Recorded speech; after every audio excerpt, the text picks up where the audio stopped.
I don't know if you all heard me, but you didn't see me.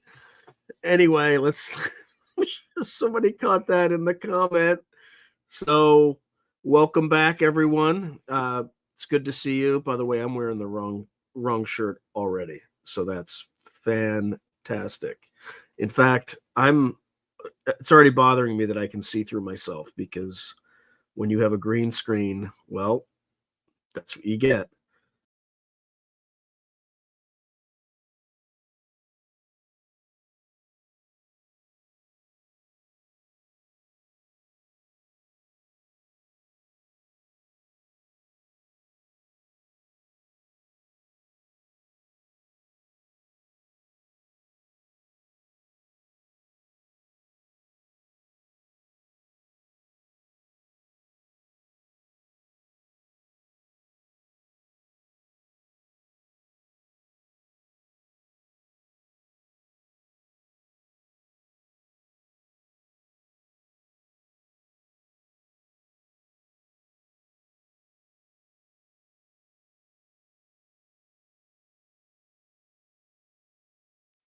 I'm back.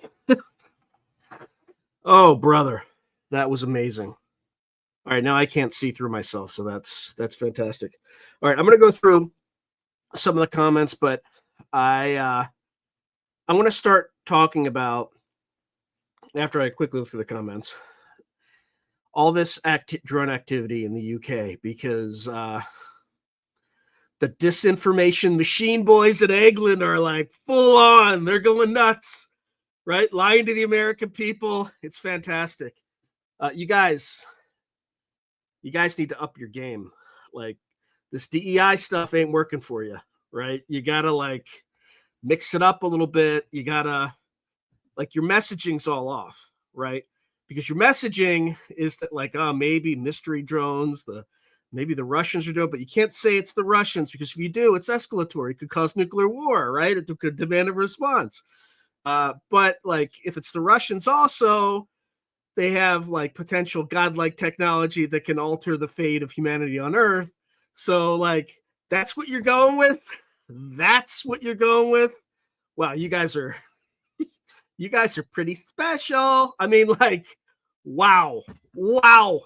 And you should like Twitter's amazing. There's people like there was a guy on that UFO podcast who was like, "Oh yeah, this things happen frequently in the United States, 600 times a year." Do you know how many U.S. military air bases are in the United States? They're like, oh, there's 600 incidents a year. It's very frequent. There are roughly, I think there's like 59 like Seoul Air Force, but you also have like Air National Guard and all other sorts of military air facilities. You're talking around approximately 150. Okay. So if you assume there's 600 incidents a year, or there's 600 incidents last year, that's 50 incidents a month, which means that every one of those bases would have seen maybe one UAP incident every 3 months. That's not frequent, dude. So that's the first. Anyway, I don't want to disparage that UFO podcast guest, but he's just some journalist. And we know how journalists are. They just write down what the military guys tell them to write and say. They don't ask any questions. So when somebody asks them, why aren't we shooting them down? The usual. I've dealt with this on Wall Street too, when I don't want to get into it, but like companies would have these canned arguments, and then you would just find the data to show, they'd say things like, oh, sales are down because gasoline prices are high, so people aren't going to convenience stores, and the weather, and they'll just start blaming other things. And then you just look at the weather, and you're like, actually, the weather, it's actually much more mild. More people should be traveling.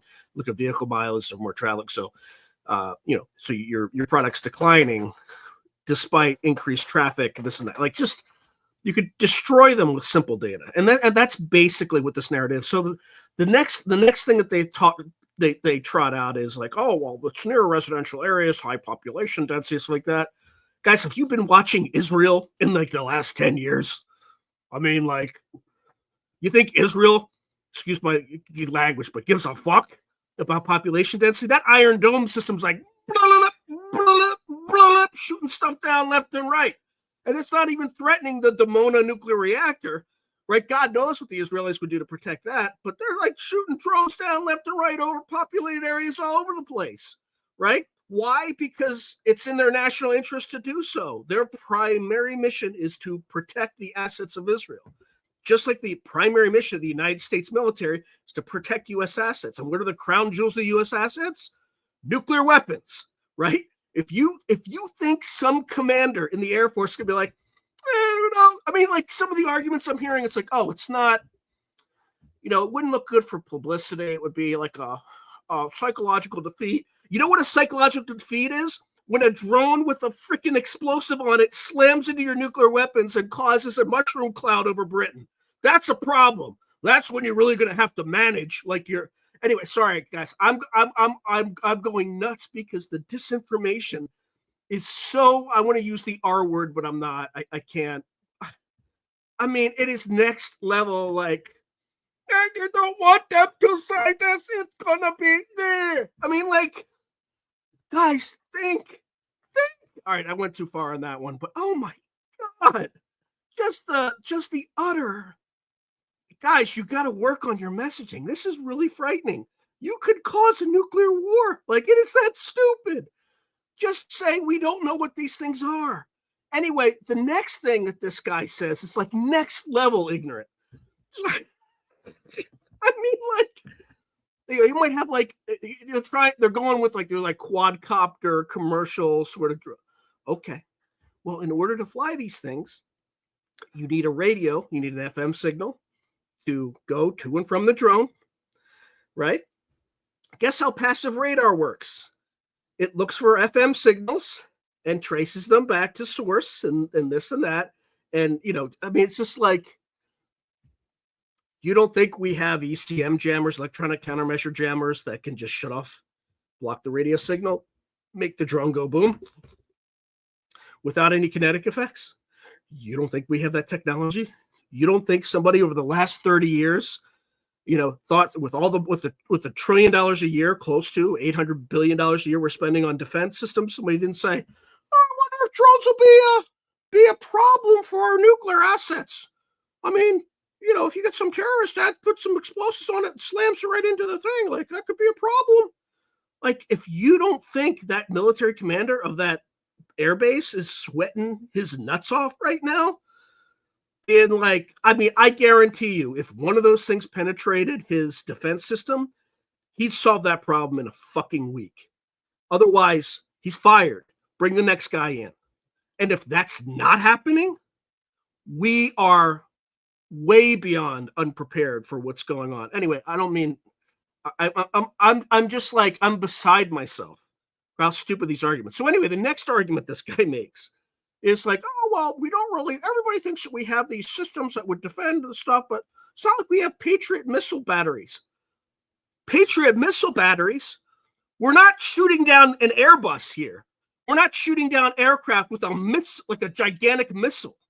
We're shooting down like a 16-inch drone, according to them, that, that you could just take down with a laser, like a directed energy weapon, or electronic countermeasures, or a phalanx. I mean, a phalanx is a naval system, but still, it's not like the Houthis started firing drones at us, our ships in the Middle East, and we're like, oh, well, we're going to worry about publicity, so we're going to worry about the people on the side of the Red Sea, each of the side of the Red Sea, so we're not going to fire back. We're just, we got this covered, though. I mean, come on.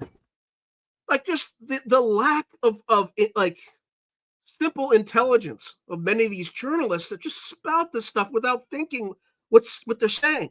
Also, has this guy ever heard of a manpad? Like manpad systems, right? Like Stinger missiles that you just kind of point, shoot, take down the drone. I mean, like, guys, this is not rocket science. Well, maybe a little bit of it is. Some of it literally is. But like, we've thought through all this rocket science a long time ago. This is not a hard problem to solve. So if it's not a hard problem to solve, okay, and these mystery drones are still showing up, there's really only one thing they can be, okay? And they're not Russian. They ain't Russian. All right? It's just, I can't. I know I'm going nuts here. But like, This is absolutely insane. It's insane. All right. So let me step all the way back. I know I've been kind of ignoring all the comments, but wow. Okay. All right. So let me go through some facts on kind of just lay out the facts on what's been going on and then just address this in a more calm and rational manner. I had to get the energy out first. All right. So, in terms of the background of what's been going on, there have been recent incidents that have raised serious security concerns at U.S. Air Force bases in the United Kingdom. So these are, UK bases, but the United States has assets on them. So between November 20th and 22nd, 2024, there were unidentified drones that were observed over 3 RAF bases in eastern England: RAF Lakenheath, RAF Mildenhall, and RAF Feltwell. I probably mispronounced them, but I'm just pronouncing them how they're spelled phonetically. So these bases are utilized by U.S. forces and are located in close proximity to each other in Suffolk and Norfolk. The drones varied in size, their number, size, and configuration.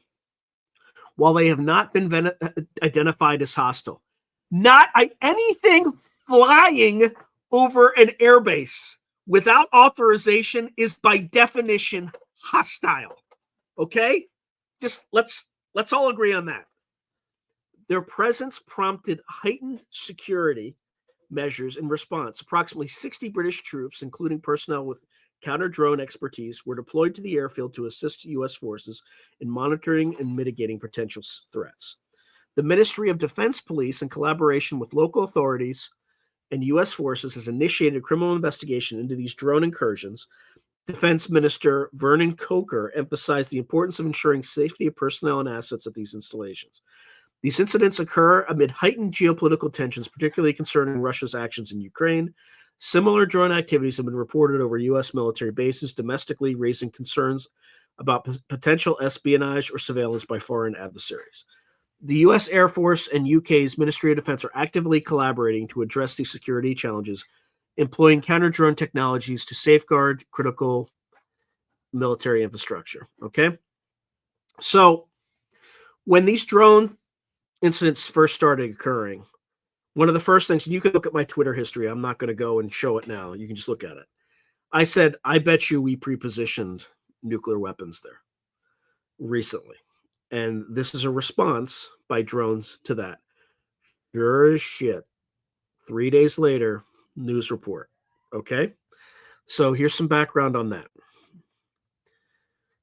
So recent reports indicate the United States plans to station, so I think this is an older report, but they basically already have nuclear weapons at RAF Lakenheath in eastern England, marking the first such deployment in the United Kingdom in 15 years. So this is an important event. The specific armament involved is the B-61-12 gravity bomb, which is a variable yield of up to 50 kilotons, people. That's over 3 times the yield of the atomic bomb dropped on Hiroshima in 1945. Now, it's kind of on the lines of a tactical nuclear weapon, but that's a pretty damn powerful tactical nuclear weapon. And my understanding of the B-61 series is that it's delivered via aircraft. Okay, I could be wrong on that. If somebody comes in and corrects me, I'm not going to challenge it. So, of course, this decision is reportedly in response to growing threats from Russia, aiming to bolster NATO's deterrence capabilities in Europe.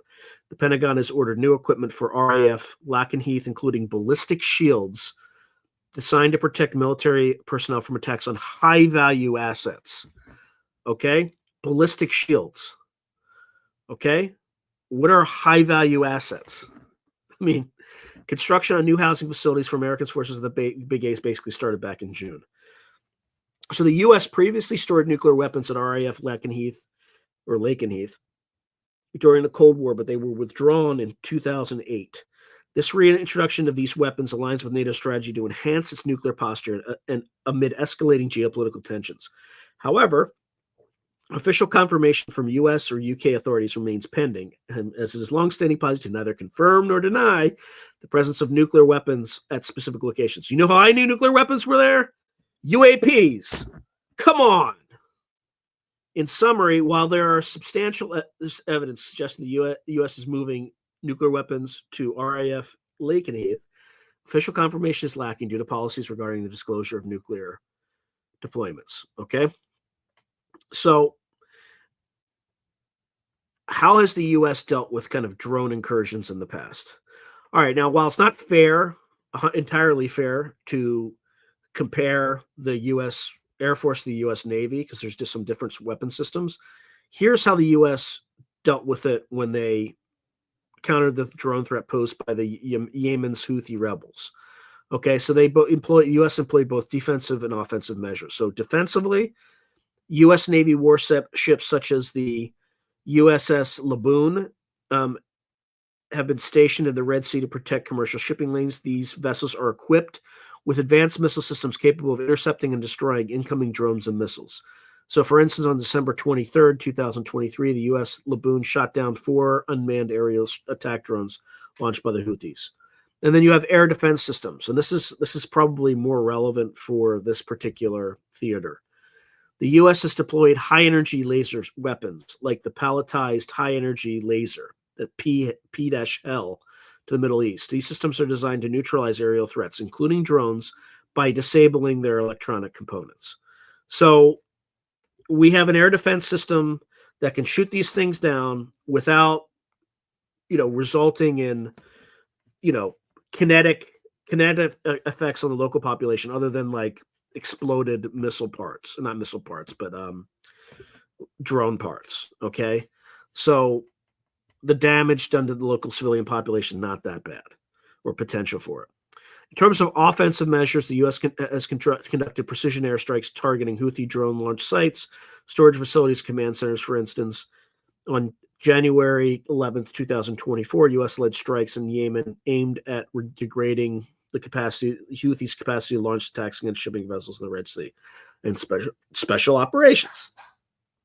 Covert operations have been carried out to disrupt the supply chains and infrastructure supporting the Houthis' drone capabilities. These efforts include focus on intercepting shipments of drone components and targeting key personnel, including involved in drone operations. So, if that commander wasn't on the phone to the Combat Applications Group, CAG, Delta, and calling for a search and destroy team of some sort, or British SAS, then they should be fired, right?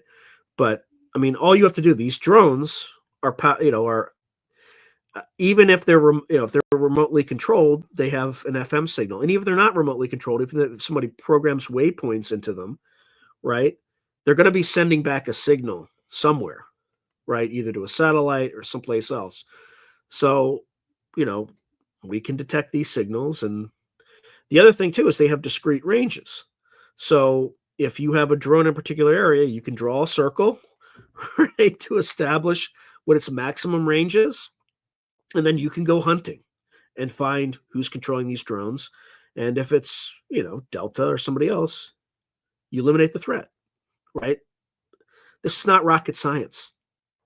But just the fact that, high boys in England think that the American people are that stupid, that we're just going to listen to these stories that don't make any sense, right? Like talking about the absolute wrong weapon system that you would use to take it down. Like, let me go through kind of the capabilities that the U.S. has to take something like this down in a way that, some of which might harm the population, but most of them were not. All right. So I count 5.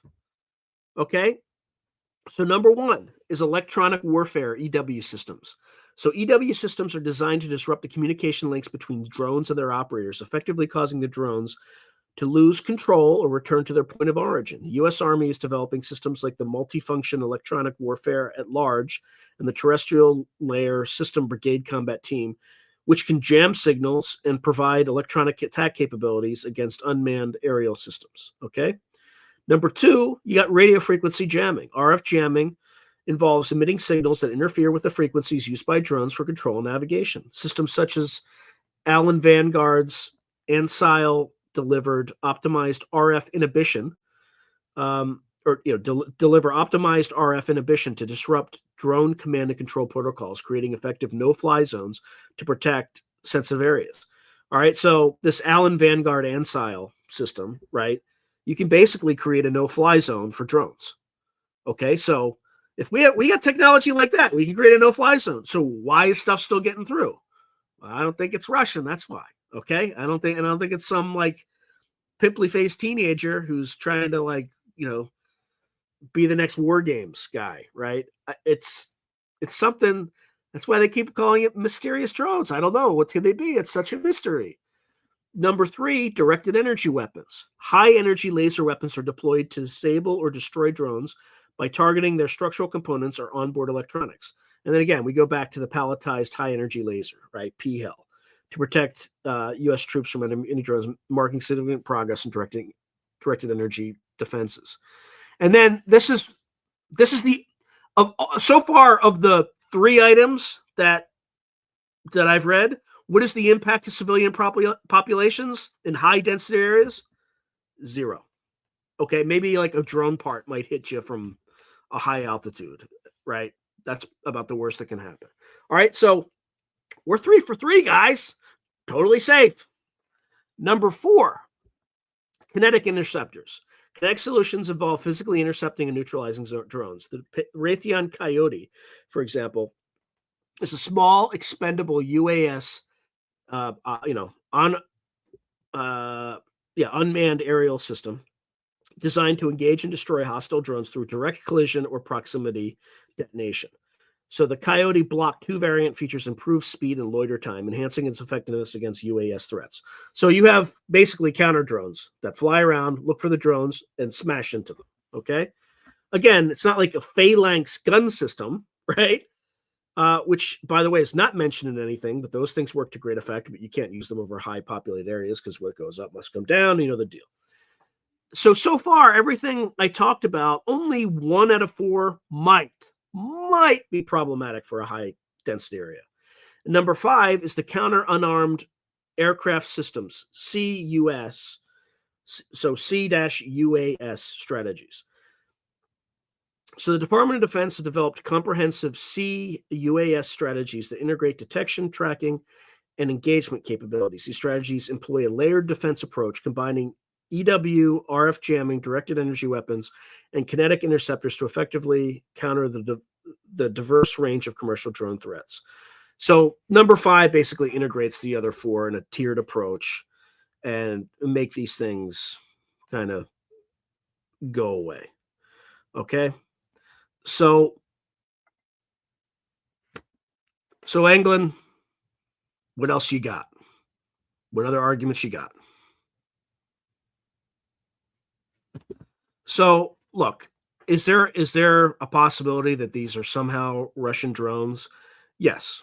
Okay. I don't want to fully say that it's impossible and stuff like that, but there's a number of assumptions that have to be true. Okay. Number 1, whoever's running this operation is incompetent and should be fired immediately. Okay. So you have to assume that. Or number 2, the politician who is overseeing the military officer running the operation, is so risk averse that they're just stupid and are allowing this to happen. But when you're protecting nuclear assets, anything goes, right? You will murder people. You will do whatever is necessary. I shouldn't say murder people, but like you are protecting significant, like the highest and most important strategic assets that the United States has, unless we've recovered crashed non-human technology, which would be a little bit higher. But this is pretty important stuff. And this is not where you go, oh, well, oh, shucks. And oh, by the way, and I haven't seen this in writing. I'm just passing this on. This is rumant, but it probably is in writing somewhere because the person passing it on to me saw it, read it somewhere.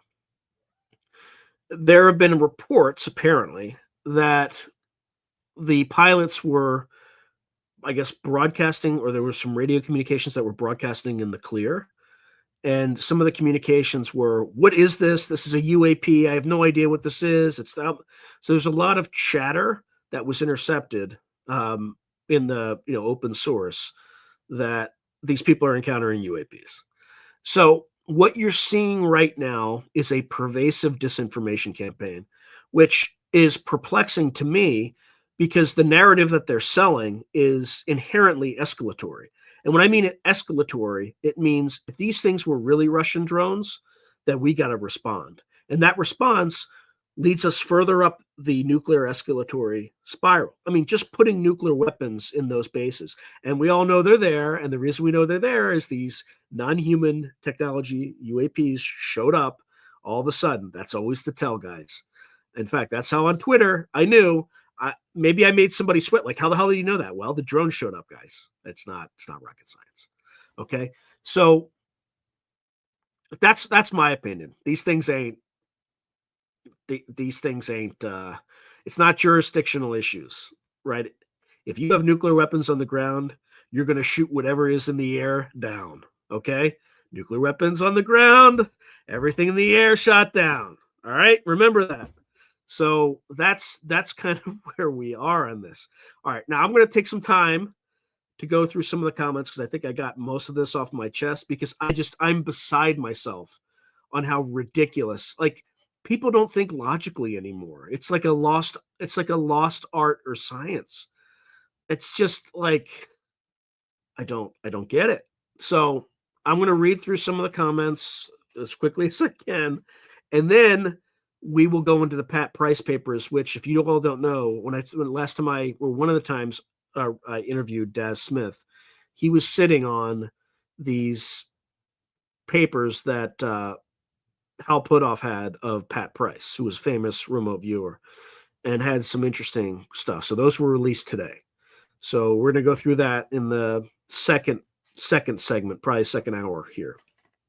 Okay, but now I'm just going to go through the comments and then we'll continue with that. Oh, you couldn't hear me, huh?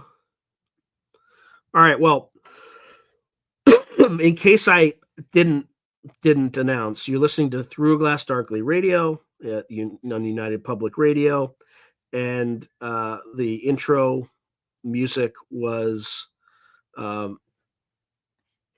Mark of the Doomslayer by Karl Casey. Okay, so I'll just say that again just to make sure it got out because I thought it did, but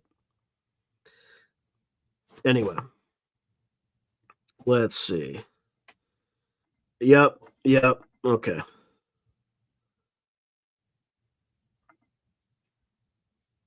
Yeah, I've seen that too. I've seen the debunkers going overtime on that. I don't know what to make of it.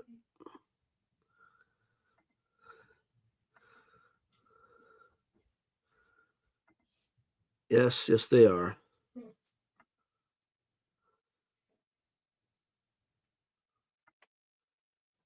Yeah, I was. All right. I hope people can still hear me because the comments just went away for the last 10 minutes or so.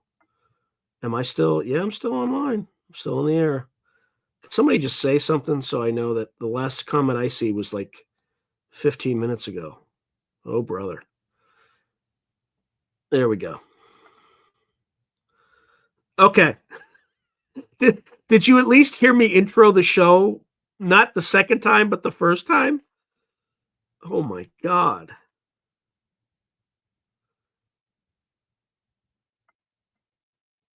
Okay. All right. So, any pushback on what I just said about the drones? Roger. Tango Mike, Timepiece Adventures. All right, for those not in the know, Lima Charlie means loud and clear, and Tango Mike means thanks much.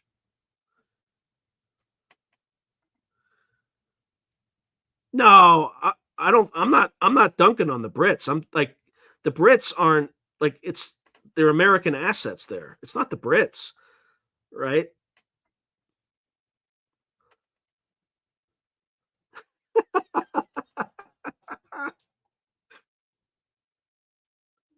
Yeah, well, I didn't even start answering questions until right now. So you missed my rants. All right, so you didn't. I think you just saw my rants. Okay. All right. Any questions about these UAPs in the UK? I mean, this I am not a fan of Putin. Putin's not a good guy, but he right now is the only adult in the room. Okay? Like he is playing the game tit for tat like a rational player plays, and we're doing drunken ass things like moving nuclear weapons to Britain. Like we have submarines, guys. We don't need to like fly this stuff over. And I mean, it's crazy. Right now, what we're doing is crazy. I mean, those planes can. I mean, I don't even know how they ship them. They could have brought them via sub. They could have brought them via aircraft. But there are nuclear weapons that are on the floor of the Atlantic Ocean from like the 50s where they crashed years ago. So just moving these things around overseas and stuff like that is dangerous. Every time you move these things, it is dangerous. So we are playing fast and loose with human, like existential humanity here. Oh yeah. It was on Manchester Airport. Yeah, so to Solite's point, there was a sphere that landed almost, and I say almost landed on the tarmac at Manchester Airport. It hovered like inches off the tarmac. Yeah, it's probably the same phenomenon, right? So whatever this is, whenever we move nuclear weapons or do something provocative with nuclear weapons, it's like a defense mechanism to protect the planet or to protect someone else's interests for this planet. And they always show up and kind of monitor the situation and sometimes mess with flight operations. I know in Langley, like they couldn't fly for a few weeks. So which is also what tells me that for some period of time they moved these weapons to Langley Air Force Base. Okay, I don't see it in the news, but the fact that these nuclear weapons, or sorry, that these drones showed up, these UAPs showed up, it is highly likely that in December 2023, as part of this escalatory posture, we move them forward to the East Coast from somewhere else, probably Manzana, nuclear weapons complex in Kirtland Air Force Base out there in New Mexico, and forward position them to Langley Air Force Base. So I'm tired of my government lying to me. Honestly, that's part of what's driving the fueling my passion tonight a little bit. It's just like I served honorably for 5 years. I did my duty. I believed in this country. And these motherfuckers just keep lying to us about literally everything. Right? I can't talk about the vaccine, right? Because video get pulled, okay? But you can look at the data and draw your own conclusions, right? I'm not going to say anything more because I don't want to get a video removed because I, said something that the Fuhrer disagreed with. So, but every time the stuff that's censored is stuff that ends up being true. So now it's like a heuristic. If they remove a video from somebody because they said something, it's always important to go and watch that video because whatever they said has a 90% chance of being the truth. Not only that, there was Mark Andreessen, right? He's a entrepreneur. Our government has like debanked people, right? There's no legal process. There's no due process related to it. One of their employees at Andreessen Horowitz had cryptocurrency in their title, in their like job title. Debanked. Couldn't open a bank account ever again in the United States. Right? Couldn't. No one would explain to them why. No one would. And apparently they have 30 entrepreneurs that this happened to. Like, what kind of government do we have? I mean, it is just, and it's been spiraling out of control since I would say January 6th of 2020. 2021. Like just spiraling out of control, right?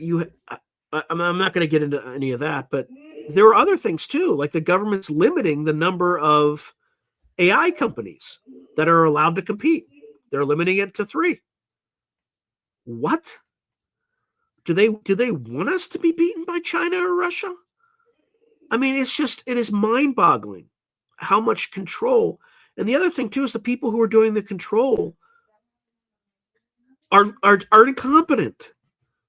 They're incompetent. So like what makes them think they know the answers to like it's just all right, let's see what we got.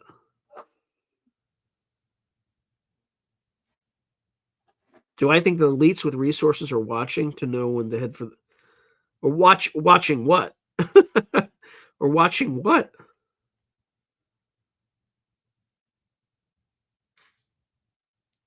Yeah. I mean, I'm beside myself that they've done this. All right, so on all the UFO signatures in Lakenheath military base in England and Manchester Airport Warbun runway.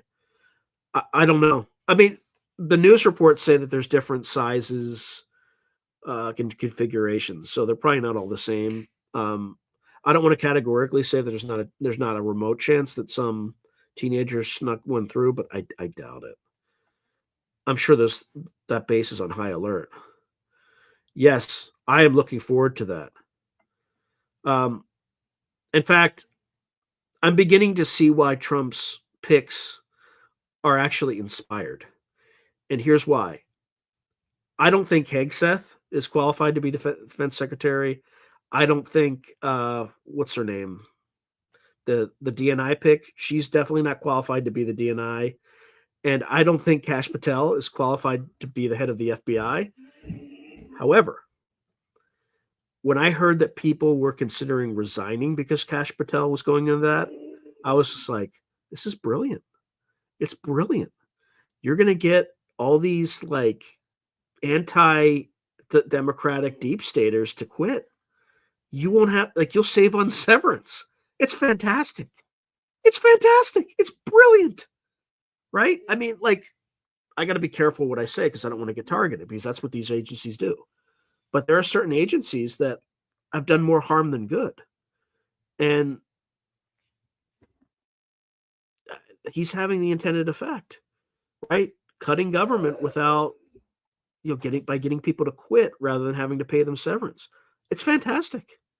So anyway, I won't try to dunk there, but I agree with this sentiment. There's a lot of stuff. There's a lot of evil stuff that happened over the last 4 years.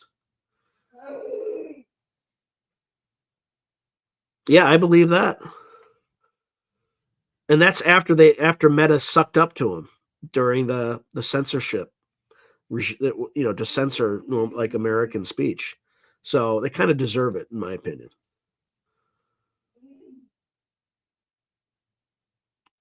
Oh, wait, I get a video evidence of the military trying to signal or communicate with the UFOs using the runway lights on base, which is I did not know that. Yeah, movement of nukes. Yeah, that's when these things typically show up. So if you're just joining us right now, you probably want to go back and listen to my unhinged rant on like the current like unsophisticated disinformation that's going on Twitter right now regarding the UAPs. But I think I sufficiently dunked on some of the most prominent narratives. I'm tired. I'm tired of the stupidity, and I'm tired of being lied to. So it's pretty passionate. I apologize for that, but like, they've been lying so much that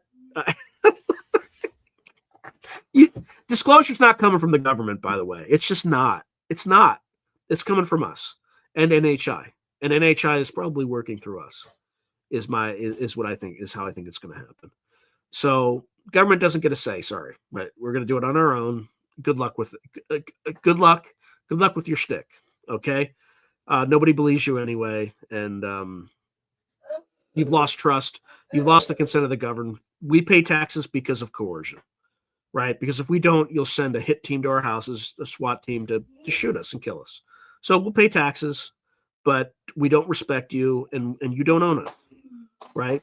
We are going to live our lives. We'll render unto Caesar what is Caesar's, and we'll render unto God what is God's. But God is higher than Caesar, and you are a worldly power, and you don't deserve our respect.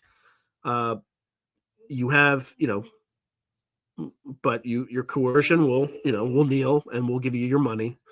But that's it. You don't do anything for us. You just, we live in a tyranny, and the tyranny that lies to us. And look, I wasn't always this way. I was rah, right? I was willing to die for my country, and I still am willing to die for my country. I'm just not willing to die for my government. My government is not my country. Okay? The government is a corrupt tyranny that, and even with Trump, I like where his head's at, but he's dealing with a Leviathan that will be impossible to unwind. It'll be fun to watch, but this is a Leviathan that has killed or disgraced prior presidents, right? So they killed JFK, which will quickly become clear, and they also publicly disgraced Nixon, right? They set him up. The whole thing was a setup. So, I mean, you don't have the biggest, electoral victory or popular vote. I can't remember what it was in history up to that point, and then decide to go and burglarize the Democratic National Committee. Like that's not the move you make, right? You don't have to do that. You won big. So anyway, I'm disappointed. I'm just disappointed in my country. I shouldn't say country. I'm disappointed in my government. Let's see.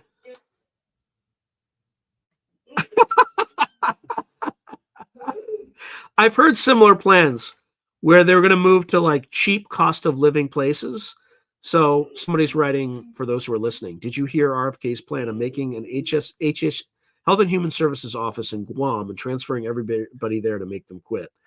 No, but I've heard similar things where they move like the Department of Agriculture to like Topeka, Kansas, right? So and then change the salaries to reflect the cost of living in those areas. And then if you don't agree to move, you're gone and you're not replaced. So, oh no, yeah, no, no. People who think they can flee to bunkers, right? The survivors on the surface, the moment those clowns emerge, they will be ripped apart, and they should be ripped apart. December 3rd prophecy. Yeah, I don't know. I mean, that's in 2 days. I don't know.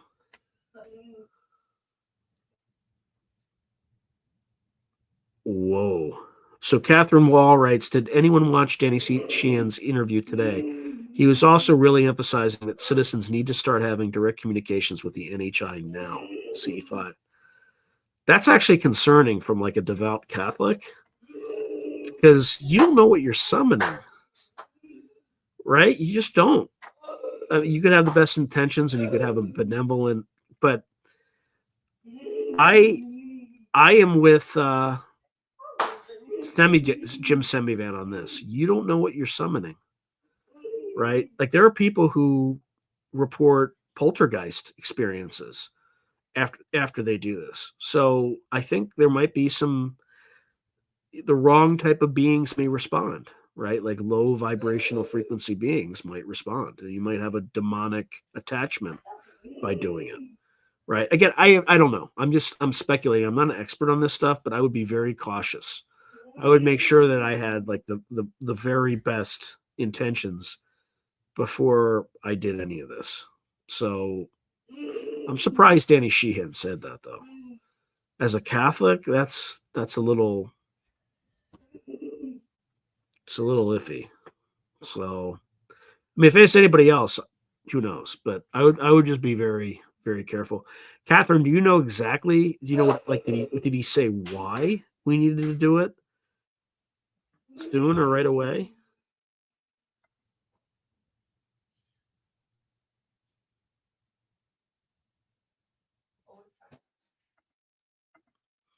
Let's see.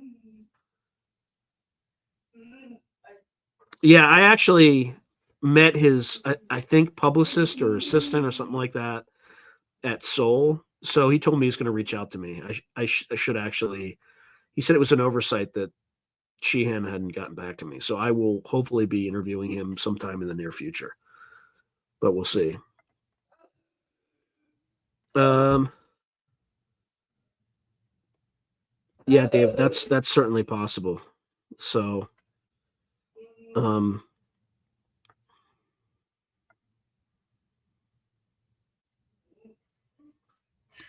yeah. So, yeah. Okay. So J. Paul is saying Sheehan said that they're bad. ET says there's a variety, just like here, humans, good and bad. I believe that. You know, as above, so below. There's a reason that is a saying. As above, so below. As within, so without. Or it might be the other way. As within, as without, so within. Something like that.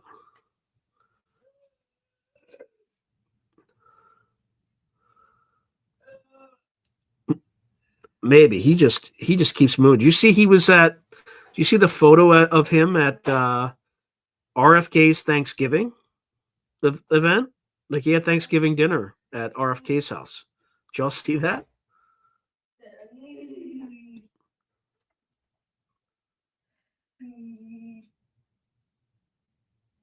Yeah, yeah. So he has to realize there's a chance for a bad encounter, but they believe in a good ET. It is essentially based on non-interference and free will. Yeah. All right. In about a minute or so, I'm going to pivot to the Pat Price documents. So, yeah. I think it was thinking aloud. I saw that there was a new, like a live stream that Jeffrey Mishlove had. So, oh, just hold on for a second. I got to disappear for a moment.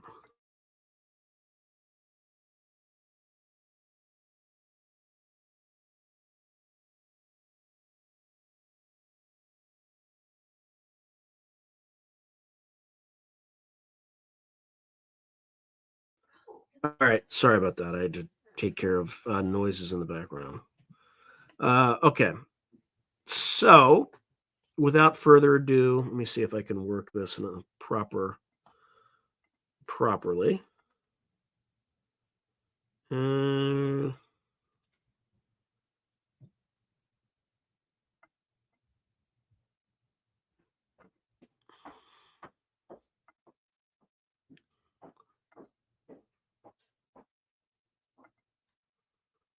Okay, just to make sure that you can see that correctly. Don't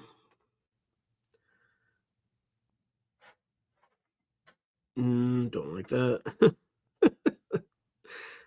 My apologies, people. I'm just trying to make this look the best possible. I don't like that either. Just go with this. Okay. All right. So I want to thank. You can find these on the remoteviewed.com. Okay, and that is Daz Smith's personal or remote viewing website. So highly recommend that you show him some love and some traffic and go to his site and take a look.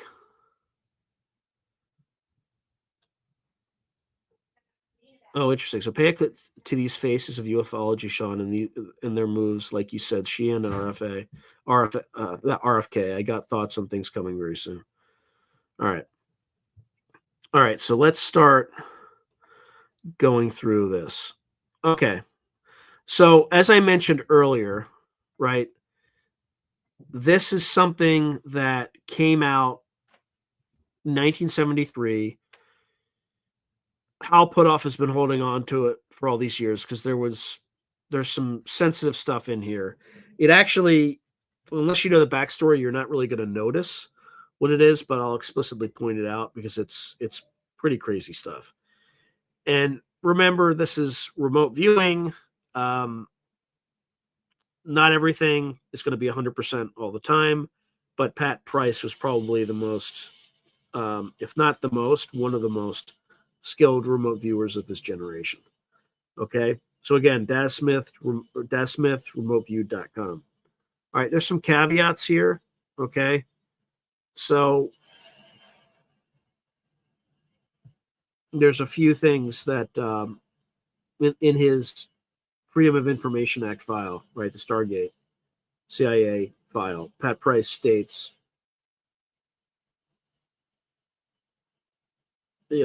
basically Pat Price was a retired police inspector. He became extremely adept in remote viewing, and he was exceptional. Okay, so I'm not going to go too much in this, but I'm going to just kind of skim some of it. Okay.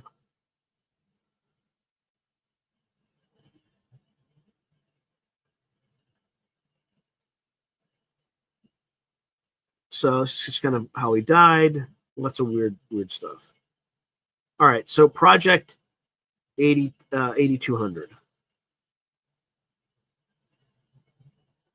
Okay. So he observed a bunch of ET bases, and people like Joe McMoneagle, Mel Riley, and Lynn Buchanan were tasked against locations cited in these papers. Okay. I've talked about this numerous times. Lynn Buchanan has talked about this numerous times. But these are actually the actual coordinates. So we talked about Mount Perdido in Spain. It's in the Pyrenees Mountains. Mount Inyangani, I don't know how to pronounce it, in Zimbabwe. At the time, back then, I think may have still been Rhodesia. These are the coordinates. Mount Hayes in Alaska and Mount Zeal in Australia. Okay. So the good thing about this is it has his original, Pat Price's original charts and graphs, but it also has been typed up on the side of each page, so you can see everything. Okay. Now, when Daz reached out to Hal Puthoff for confirmation and clarification of a few points, he did not get Hal's usual response. I don't know what his usual response is, but I imagine it was a response. But it was just radio silence, and that kind of concerned Daz, so he went on hold for a little bit.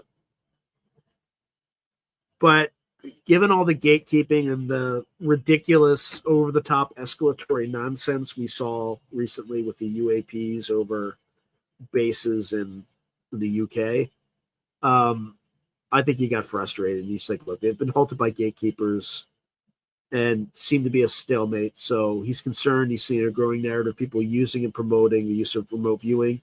Actually, this is actually a great counterpoint to what Sheehan was saying. So Daz is actually concerned. So I'm just going to read his own words. That I am seeing a growing narrative of people using and promoting the use of remote viewing and CE5 to contact non-human intelligence. I know from my 3 decades of experience in these conjoined areas that this has great hazards for many people. I have stated many times an RV is not a toy to be messed with. We now have a wealth of growing data to support a theory that UAP alien interaction can have negative and positive physical and psychological effects. This has been recounted or recorded in books like Skinwalkers at the Pentagon, an insider's account of the government's UFO program by, so number of different books, okay? So I think I already mentioned this. So therefore, among certain people, phenomena can quote-unquote invade households, family groups, communities, and act like an infectious entity and cause small groups harm.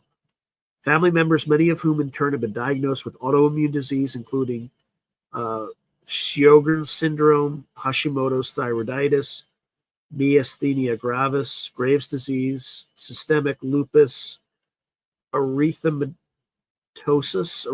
so lupus, rheumatoid disease, fibromyalgia, and more. Right, so there's immune function issues, blood, lymphoma, all sorts of stuff. Okay? The hitchhiker effect, all, bringing something home, transmissibility, all that stuff. So he's concerned about that. So he writes, we do not know whom or what we are remote viewing or contacting. The Pat Price documents and new scientific data indicate that there's potential for harm from contact experiences with UAPs and AHIs on many levels, both physical and psychological. There is even transmissibility to family and friends.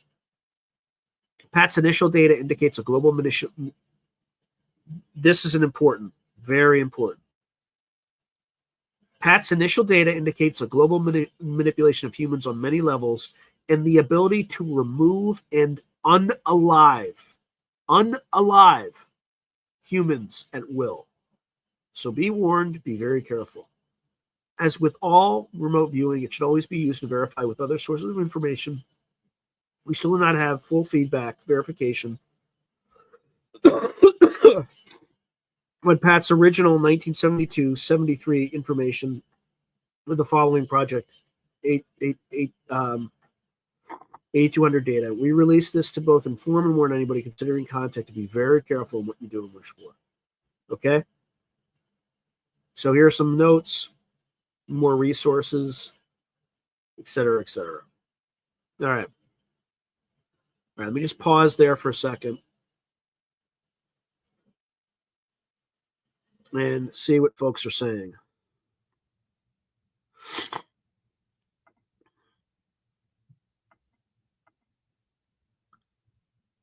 Yep, McMonagall will definitely just go too. Yes, blood disordered. Oh, wow. Are you an experiencer, Hannah? I promise I'll come back to it, but I'm gonna keep going. All right, so I'm gonna skim through a lot of this. These are obviously the bases, okay? So I'm not gonna spend a lot of time on it. Notice these are his original notes. This is just typed so you can all read it, okay? In my interview of Lynn Buchanan, he confirmed a lot of this. So the Pyrenees, so Mount Perdido was the main base. In Yangani was a maintenance and tech center. Hayes was weather and geological control. And then Zeal was a personnel center. So personnel for all bases and Homo sapien intro point. I don't know what they mean by theta detection. That seems to be the reason for the better theta detection at Zeal. Again, he writes, this area should be approached with caution. In fact, the whole area is under alert right now. So for a time, I'm going to look elsewhere. Okay, so again, 4 central locations on Earth. Primary one is located in the Pyrenees. The home port is Mars. And the primary purpose is to reinforce BTC implants. I don't know what that means. If anybody knows what BTC stands for, please let me know. And transplant of new recruits and overall monitoring function. So the personnel to all appearances like Homo sapiens except lung, heart, blonde, and eyes. Lung tissue is much coarser than Homo sapien. Heart has added chambers, one on ventral, other on venous side. It is for extra compression in and out of Earth's atmosphere. Blood is much darker on exposure to air. He notes that the eyes have same characteristics of a cat. They're very similar to them when viewed obliquely. They have much greater depth of lens. Skin tone has a bluish cast. Looks like Homo sapien with cancer. Yikes. And they use thought induction transfer. have knowledge of physical uniflow patterns, can induce instant sleep, hypnotism, then by thought transfer to monitor control of Homo sapiens, can direct movement of body to suit requirement. All right, so the one in the Pyrenees is located inside of a mountain about 1,500 feet below the peak area, faced northwest-west. Landing ports are built on cantilever extendable platform. When extended from side of mountain, goes out 125 feet. It has a conveyor system.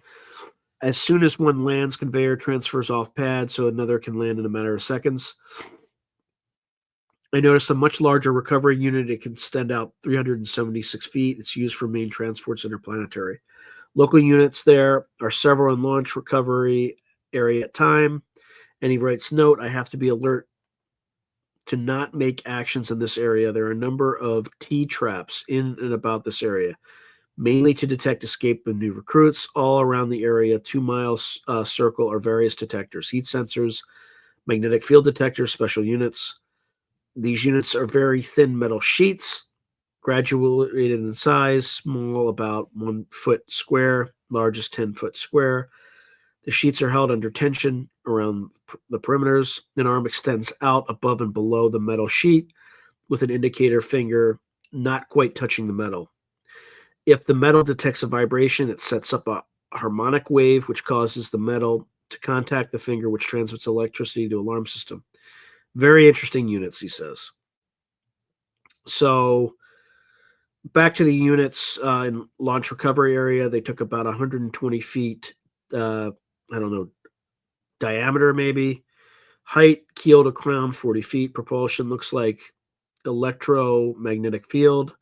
Located amidship, gimbal arrangement like gyro setup, 10-foot globe. Globe is constructed of metal laminates and non-conducting material alternating. For folks who've seen the orb in Manchester Airport, it kind of looks a little bit like that.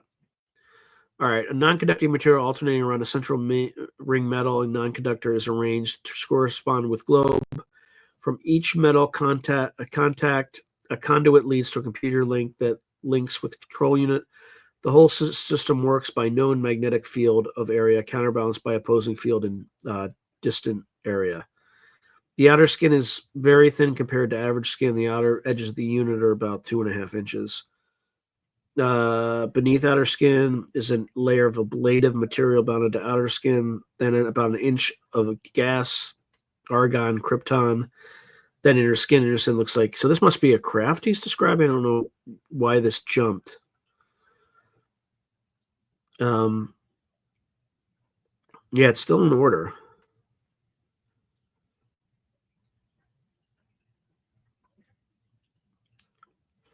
All right, beneath outer skin of ablative material. Okay, so we talked about that. Inner skin looks about 1/8 of an inch.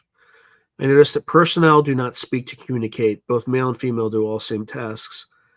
Crew preparing for departure, no helmets. Units are pressurized. No fear of skin rupture. They strap on an oversole right over ankle length boots. Crew of 12, 3 are female. Mission CK monitoring units in their sector. Also monitor Skylab return. All right, so this is September 29th, 1973. Decided to look at location in Mount Hayes, Alaska, Wrangell Range. So this is the northeast side of mountain at 11,200 foot level. Same security measures as Perdido. Area is snow-covered, mountain is craggy, volcanic in origin. Launch recovery area and undercut mountain. Activity inside very relaxed. Scene area filled with what appears to be computer equipment instead of reels equipment, has metallic discs. There's a section filled with equipment, looks like oscilloscopes. One is used to match wave patterns. Decided to follow leads on oscilloscopes, find out where they lead. On top of peak is a small box-like structure, has antenna inside. Height of rods, 8.6 inches. Distance, 6.3. I don't know how he's getting these dimensions, by the way. Antenna is rotational. The links This links up to wave match. Oscilloscope's wave pattern is matched. The other units take over scan on the wave pattern. They have a cabinet full of small compartments that have crystals of fixed frequency, which are put in the oscilloscope to match wave pattern. When new wave pattern is discovered, admin unit determines frequency, distance, power output, pulse, etc. Data fed to computer. Computer determines match or mismatch with all stored crystals. If match computer states known sources of that particular pattern. If mismatch alert is sounded in order to physically seek out source of power output and to monitor, get data in return, oscilloscope creates new crystal and all known data. I don't know what we're talking about. All new patterns are investigated until enough is secured to determine source and utility of new pattern. Alert is maintained until new source determined has negative potential in their own actions. All activity assumes any potential for discovery. Personnel are deployed physically in activity to make certain of failure of that particular project. It all comes to mind that these quote-unquote people have infiltrated all governments in sensitive positions, in positions of power, to stop politically any activity that may produce a result that could cause discovery, particularly scientific fields, space fields, energy fields, church, education, financial. This is extremely important to repeat. It comes to mind that these people have infiltrated all governments in sensitive positions, in positions of power, to stop politically any activity that may produce a result that could cause discovery. Okay, so now he just goes back to Hayes. Just put a pin in that. Okay, so I'm just going to look at some of the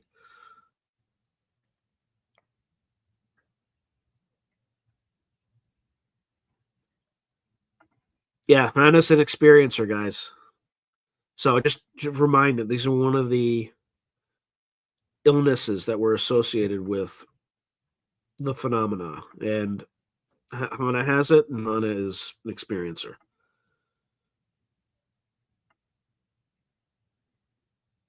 Yeah, that's all fair, David. Yeah, unalive. Eddie,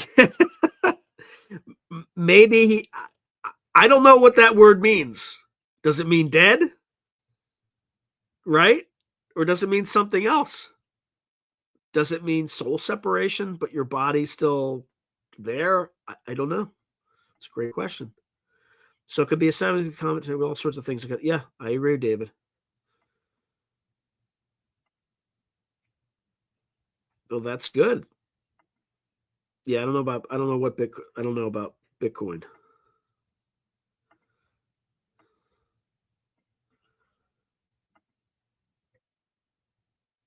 Yeah, I mean he's not our ally. Let's just say. I think he's a rational guy, but he's his actions have led to the deaths of hundreds of thousands of people. So he can't be a great guy. But yes, he is the only adult in the room, 100%. Really? He couldn't talk about rods of God? Yeah. So for people who don't know, rods of God are simply an orbital weapon. So you put like these long tungsten rods in orbit, and if you just drop them from space on targets, they have kind of like a similar kinetic energy to nuclear weapons without all the problems of nuclear weapons, all the radiation. They're called rods from God. It's been out there in the zeitgeist for a very long time. We probably have them. I can't confirm or deny. I have no idea. Yes, and there's more in there about that full infiltration, but it makes a lot of sense. And it may have been longer than that. It may have been long before 1973. No, I did not see the mid 1800 art of the arrow with Trump written at the top and 45 in the corner. I did not.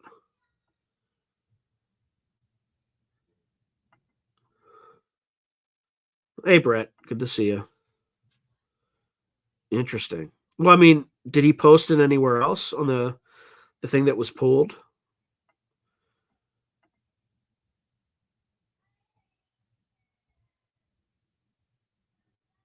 Interesting. All right, I'm going to go back and continue. I just wanted to make sure I covered everybody. All right, so back to Hayes. Just determined that this site has been responsible for strange activity and malfunction on U.S. Soviet space projects. The computer at this site is fed all data acquisition from all space activity on Earth, U.S., Soviet, etc. Can cause false commands to space vehicles, which results in unforeseen and unusual behavior of vehicles and crew. And then 8 p.m., September 30th, 1973, decided to return to Hayes site. Activity very quiet, in fact, very relaxed. So I decided to look at the Inyagani location, located facing east in peak area, about 6,200 feet. This area is not same as first. I looked at this base. Looks like overhaul and maintenance unit. Can see lots of spare equipment, etc. Also, personnel don't appear to be as sharp as other teams. I don't know how you can tell that, but they don't appear to be as sharp as the other units. They're doing some welding. Looks different than I've seen before. Parts being welded or put in a vacuum chamber with window area. Then parts pre-fused. Grayish white powder is pasted on to both parts, then fused. While I was looking at the welding point, my attention was drawn to a unit several people were working on. It's a tubular grid system. So I guess it's whatever this is. Electrical connections are on opposite ends of tubes. Alternatively, welded across the top of the tubes, a unit looks like a waveguide.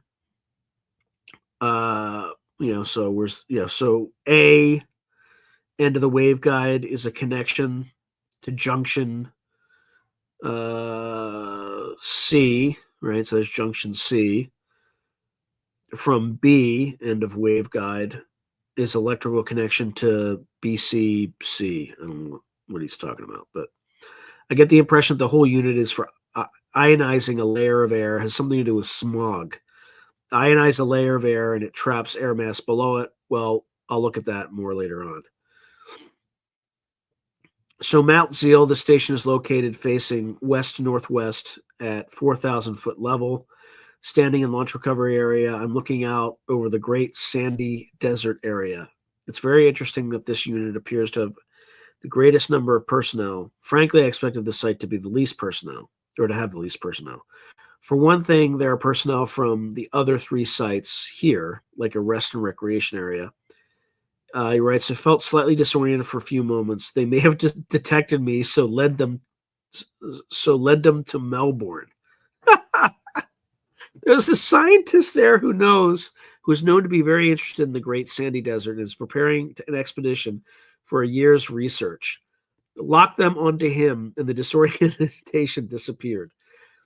This is so weird.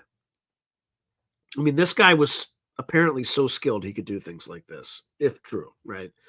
Back at the site, there are vehicles here from all the other sites. The ID on the units are different. Okay, so he decided to look at the Bermuda Triangle and determine the nature of the area. If you extend vector lines from each of the four locations and intersect them on the tip of Florida, you get two lines of the Bermuda Triangle.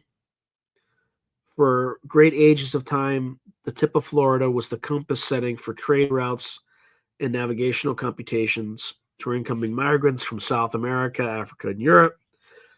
This made an ideal site for acquisition of physical data monitoring point. When it was decided that physical data of a general nature was desirable, the units went to this area and set up a magnetic electrical disturbance, guided in whatever the target was, i.e. ship, plane, used tractor beam device to hold target, physically took personnel aboard, then disintegrated vehicle and returned to their base, did a preliminary data withdrawal from personnel, victims, then transferred them to their home space for further study, mainly post-mortem. What? Okay. Let's do this again. So basically, these non-human intelligences created a system in the Bermuda Triangle to abduct people.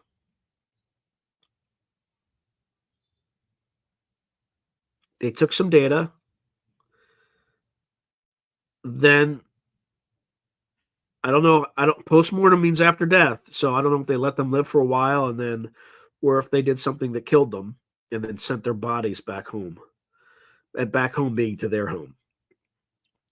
Some they did an operation on, heart, lung, and transported them alive. Basically, they used Homo sapien agents. The intended agent is taken in initially by thought induction, programmed as to their mission function. Then a resonance vibration is sent into them. This is the triggering device. When the agent receives subliminally the restimulation of that particular vibration, ultrasound, they key in and start relaying the acquired data, and then can also receive updated data. The answer to unwinding this puzzle is to locate the exact frequency of the implant, reproduce it in the vicinity of the agent, then by thought transference bleed off the data, and then install new data. This is crazy stuff.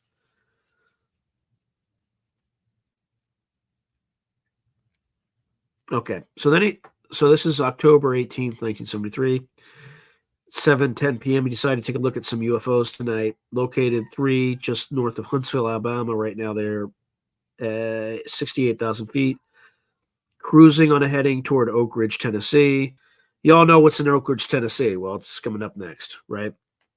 Have a rendezvous at 10:15 Eastern Time with agents that works in atomic energy plant, right? Tennessee Valley Authority, all that stuff. In Oak Ridge, Tennessee. Name Roy Weaker, who has some newly obtained data on enriched material. Rendezvous and hill located 7 miles northwest of Oak Ridge and 6 miles due west of Clinton, Tennessee. There's a plateau on ridge on west side of ridge, about 3 miles up Mountain Road. They're to meet there. Just one ship is going down, others to separate. Number 2 ship is to go to Norfolk, Virginia, and photo Norfolk Navy Base, Portsmouth, and Newport News. Number 3 is heading to Jacksonville, Florida. So far, I can't pick up on intention of number 3. They are all in rendezvous over Nassau, Bahamas at 12 p.m. or 12 local time, then return to their home base. Their base is number 1. Okay, so I think number 1 was Mount Perdido, I think. Okay, so 8:50 p.m. Pacific Daylight Standard Time. Took some time to watch the series. Number 2 and 3 are over Bermuda Triangle. Number 10 is on the way. Number 1 got some data on 3 projects. Remember Project Moonbeam? Remember that one? Right? I believe that was like sending like a radar signal to the moon, stuff like that. I think Beatrice Villarreal spoke about it at the Seoul conference. Number 2, Starlight. Number 3 was Moondust. They picked up a container with sample of material, some diagrams on mercury shielding of new material. Plan to return to same location next Monday night at 8:55 p.m. All 3 together heading out over the Atlantic, increasing altitude up to 200,000 feet, heading almost due east. There was some comment on flight regarding Pascagoula incident. In fact, some concern. Seems someone is playing a truth or some other unknown unit made the contact. Okay. So this is the Pascagoula incident, right? It was in 1973 at the same time. They don't use the technique of altered concept implant, just use heavy memory shutdown procedure. It is entirely possible the incident may have pulled off by crew from Green Planet. There also was some comment regarding renegade fleet from their own home base. It was reported 10 days ago that a dissident group of 30 ships left. It was projected that they had gone elsewhere, not to this location. This is the first comment that I have detected as to a possible defection or unrest or dissension of any kind. As above, so below, folks. When I get time, I'll follow up and possibly do a scan on the Green Planet and on the purple one too, and determine what is going on. Could be very significant. Could explain increase in local areas on agent contract, faster material gathering, and other unusual phenomena. Incident rate seems much higher than I suspected. And looking at some possibilities now, so I'll explore them while I monitor the 3 local ships back to their base. I'll have to interject monitoring into the other to get the time continuum handled. I don't know what that means. Possibilities are: 1, maybe a revolt on home planet, purple. Dissident groups may have broken away and have established bases on Earth. If so, this could pose a serious problem to the regular established bases and is common information as to other locations of primary mission responsibilities. They may infiltrate, take over Earth bases. 3, locals are over canal spread out about 100 miles, altitude 18,000 feet. Number 1, canal heading south. Number 2, 20 miles east. Number 3, 70 miles west. Number 3, toward, I don't know what that means. Number 2, back trains, Mediterranean more east. Number 1 is descending to 3,000 feet slow. Number 2, turning north, heading across Mediterranean to Aral Sea and then down to Kiev. Number 2, number 1 descends and lands 30 miles south of Medina. All 3 are on communication. Later, I'll have a look at tech online. When local, home, direct, do not rendezvous again. The distance may be located elsewhere and make new contacts with all known Homo sapien agents to cause upset. Other possibility is Green Planet may be making a move on Purple Planet.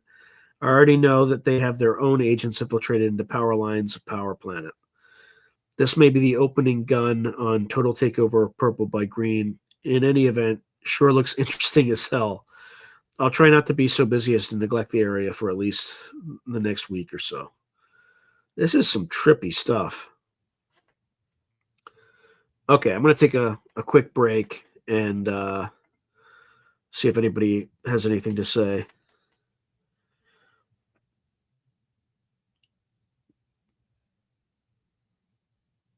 Let's see.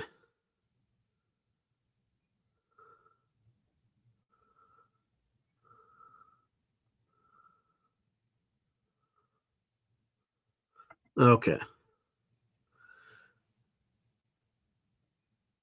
Who knows? Let's see. Humanity's still asleep, folks. I mean, we're so far infiltrated, right? I mean, we may have been infiltrated since the beginning of human civilization, for all I know.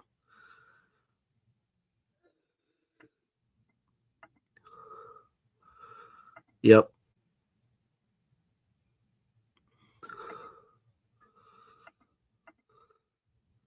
A lot of people in a lot of trouble. That's for sure. Oh boy. Yeah, it is nuts. Look, and this is just his perceptions. None of this might be real, right? It could be just deliberate misinformation or disinformation. Who knows? Well, that's a weird synchronicity for you, Woo Riders GG. Yikes. They started so well. Yeah, Via Royale. Uh, Beatrice Via Royale, I think, is the name.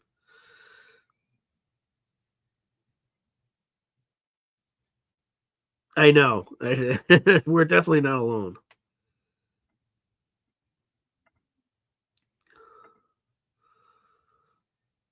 Ah, Avara 59. Thank you. That's actually important.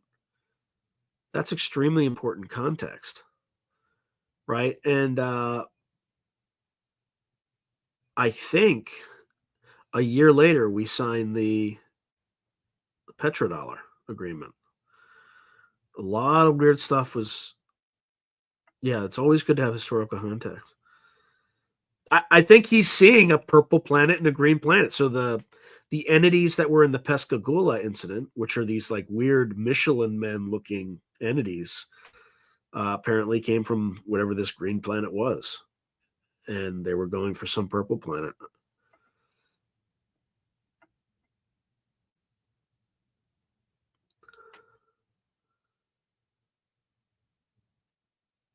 Yeah. So, all right. So I'm gonna go back. This is some crazy stuff. I hope you're enjoying me. I mean, I'm just kind of reading it, but I'm just trying to get through it quickly because there is a bombshell. Like he doesn't quite name names, but if you look at who was in all these positions in 1973, it gets pretty interesting. But let's continue. Okay. All right, so this October 17th, 1970, so you decided to pull in this area some units to test the percepticability. Noticed last night they arrived in the general area about half an hour after I finished my scanning, going to see if the same text work tonight. If it does, there should be sightings around 9:05, 9:30 coming in from the northwest. Should hit land 20 miles north of Point Reyes and fly on a course toward Fresno from Fresno. Should turn due west and hit coast between Vandenberg and Pismo Beach, then up coast to Monterey Bay, then back into our valley again. Should stay in our area then for at least 1 hour. I plan to go outside for a few minutes, take my binos, and watch for them. 7:37 going outside now. 8:36 stayed for an hour. Didn't see a damn thing but some aircraft. So I'll scan and see where the hell they are. Felt absolutely sure they come in tonight. So I guess he's just looking for craft. Looked at site number 1, still working on equipment. Doesn't seem to be anything unusual going on. About the same number of personnel, although the launch recovery area is empty. Generally 5 or 6 units in secondary area. Must have put out all available units. Incidentally, the units from this base have a hole marking like this. So I guess this is the hole marking he's talking about, maybe. Yeah, hole marking like this. Okay. Looks like it's etched, not painted, kind of frosty color on metal. Taking a look at the communication system I wrote about the other day while I'm working at the setup is so unreal. I noticed the inval buttons trying to work, so I must be right. So here goes. All right, so I think these are just buttons. Look like happy faces to me.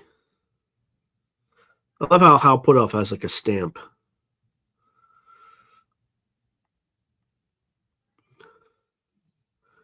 Okay, so let's see. All right, so a headband fits around head of person transmitting. Band is non-metallic. Inside a band are 2 metal contacts about size of a P. 2 are in front over forehead. 2 are just above the temples. 2 in the rear of head, about 1 inch from point of the atlas. 1 inch from point of the atlas. Separate wires shielded run inside of headband and collect single conductor cable that connects into an amplifier unit. Sender thinks picture message. Pickup contact points transmit separate portions of thought pattern into amplifier. Signal gets boosted and is then transmitted via antenna. Receiving set receives impulse and reconvert into thought impulse on receiving end. I observed one in use and saw the sender was tuning up output after message tuned both down. Looked around site 1 and see portable units in a work area. They're changing something in possibly the frequency range. There are 200 to 225 in there. Well, that's pretty well how they work. Going to site number 2, see what's new. Same there, all units away. None in launch recovery area or in secondary parking area. I'll try number 3, same there. Try site number 4. There's one hell of a lot of units here. It looks like a general conclave. The place is packed with units plus 2 home units.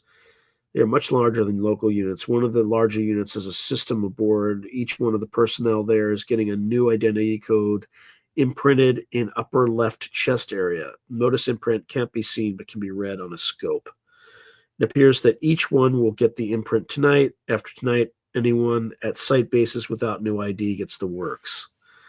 There's a briefing for security of officer personnel regarding new ID system. Portable units are to be taken back to their respective sites and set up to scan all personnel incoming and departing. Anyone without paper ID is to be eliminated at once. Then Site 4 is to be notified. This sounds like science fiction. It's so crazy. There may be 3,000 to 3,500 dissident personnel that left home bases on the loose here, and this is the procedure to detect and handle them. Also, from now till further notice, Site 4 will issue all flight orders and control all flights. They are going to use a sequence procedure to detect any other unit that any other units that are in any quadrant that do not coincide with sequence procedure. All bases are to remain on alert and to attack and destroy any units not accounted for.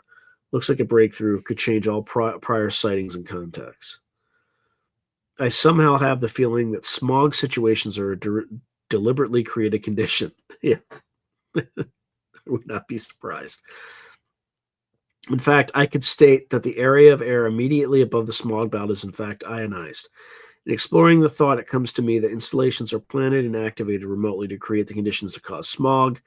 The idea seems to fit. We certainly have spent billions on smog abatement, etc. Fits the psycho-political pattern. Also, i.e., interiorize attention on an artificial problem by pointing out the threat of survival by the problem, then trigger your agents to beat the drums and keep attention focalized on the problem, then spend control. Quote, spend to bring the problem under control. Works beautifully too. Very cunning. Sound familiar, folks? Let's all together now. Interiorize attention on an artificial problem by pointing out the threat of survival by the problem, then trigger your agents to beat the drums and keep attention focalized on the problem, then spend control. Sounds familiar, doesn't it? Doesn't it, kiddos? Well, I'm in the mood. I'll write down a list of the activities they are directing. So 1, financial, 2, ecology, 3, religion, 4, minority factions, 5, prison reform. Note, they select titles for their groups that make it impossible to defer with or rebuke, i.e., Keep America Beautiful, National Auto Safety. So apparently they also work with women's lib groups, the KKK, the Black Panthers, Veterans Group, American Legions, DAV, Veterans of Foreign Wars. Their method is to create and finance a pressure group, implement the program, then leak info, and then finance the opposition group, and third-party hell out of things for as long as it will last. Sure keeps attention fixed and directed. Excuse me.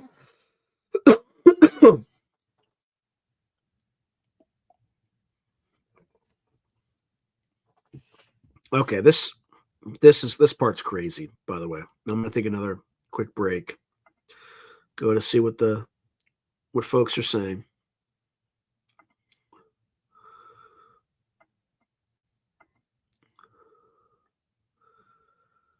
I hope so. I hope I'm not boring people.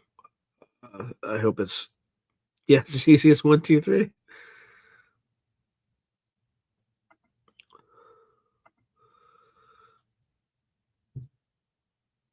Yep.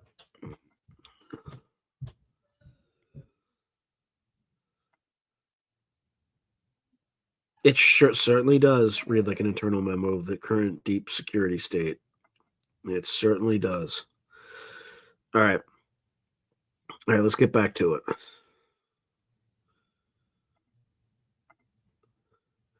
All right, so decided to look at a storm that is presently hitting, I guess this is October 24th, 1973. Decided to look at a storm that's presently hitting the area as there are certain characteristics that appear unusual. Wind is out of the south, gusty, intermittent, heavy rain, but there is something about the storm that doesn't feel right. Just as I wrote that last line, I got the feeling that there was a relationship of interspace connections in the storm. It would fit certain conjectural points that I have considered. In the past 2.5 years, I have been able to control weather over very wide areas. To remove every doubt to the fact I was controlling weather or looking on future time track and predicting weather. I have reversed wind flows, moved various layers of clouds in different directions, stopped heavy gale winds on command, created temperature inversions, and moved weather patterns to very unusual departures from 100-year cycles. I started on this particular ability in Hawaii. There was 120 straight days of rain, heavy enough to knock out construction for that period of time. There are many editorials and newscasts on the unusual weather there. When I returned to LA, one of my friends mentioned she hated rain and cold. LA had the lowest rain total and mildest weather in the last 100 years. That was winter 71. Moved to Lake Tahoe mid-spring 72. Another friend suggested that an early heavy winter was desirable. Heavy snows, but substantially early, and late, very heavy all winter, clear into late May. The reason I relate this is to note that I am not unskilled in handling weather, particularly when I have an immediate interest involved. This storm has some very unusual characteristics. 1, wind from south in circular pattern. 2, collision of warm from moving up from south colliding with cold front moving wind down from north. highs and lows of 1,500 mile north-south, not of generally accepted prior pattern. There are some highs where there should be lows, very unusual. Now, the fact that I'm not doing it and it's happening interests me, so I'm going to find out the source. It occurs to me that a large area, say 400-mile diameter area, if ionized, would create a low in that area. Then the excess protons positive could be laid in an area, and that would create a high in that area. Now, the fact that air flows out of a high into a low one could control the direction of the wind. Now, if the normal airflow was down from the north, say North Bering Sea area, the normal path would be across the Gulf of Alaska heading south, essentially south, and would start swinging eastward off Canada west, and the lower extremity at the front would extend south to San Francisco Bay Area. The track would generally be to the east across the U.S. About 70 or 37.0, I don't know what that means, out into the Atlantic, then northeasterly across Sweden, etc. Now, if you see that pattern, if you put a 200-mile low over, say, Fresno, Pismo Beach, and another high in area of Baja California, the result would be warm air would flow down the strip from Baja to fill the low centered in Fresno, Pismo area. The normal high off coastal Washington would flow in cold Arctic air from the north and set up a collision of very warm weather front, the cold front, and create a very unusual weather pattern. It could also create cyclones exactly the same way.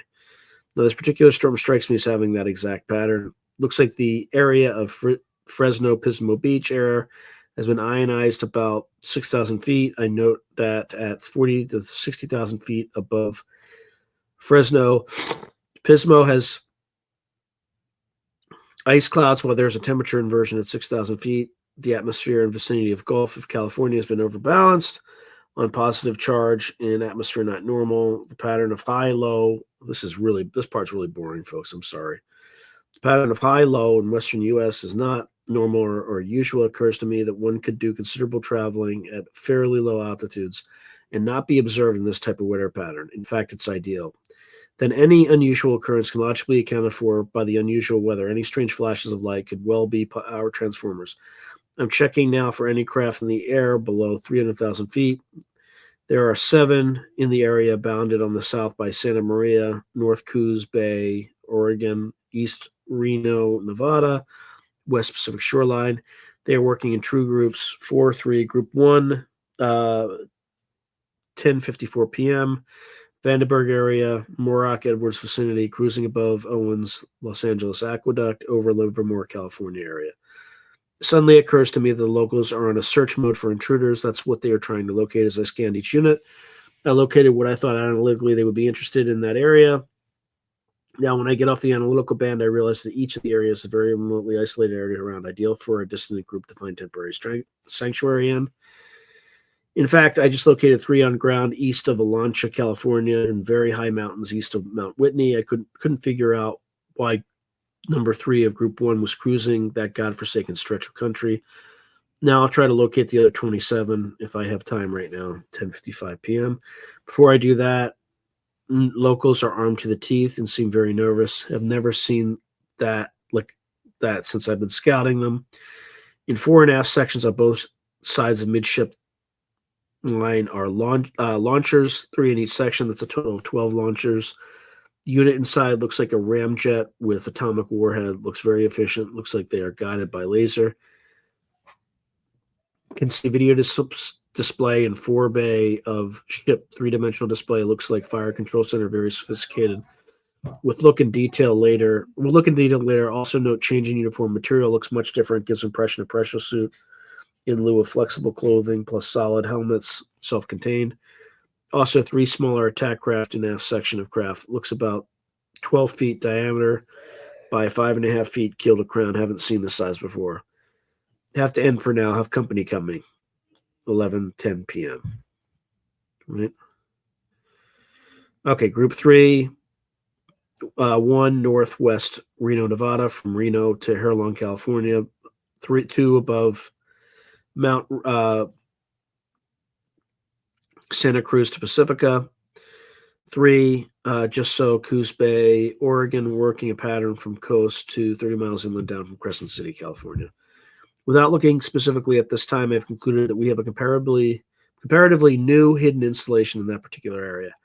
Their search pattern makes me certain they have located it in their mapping area. Topography, infrared, sonically.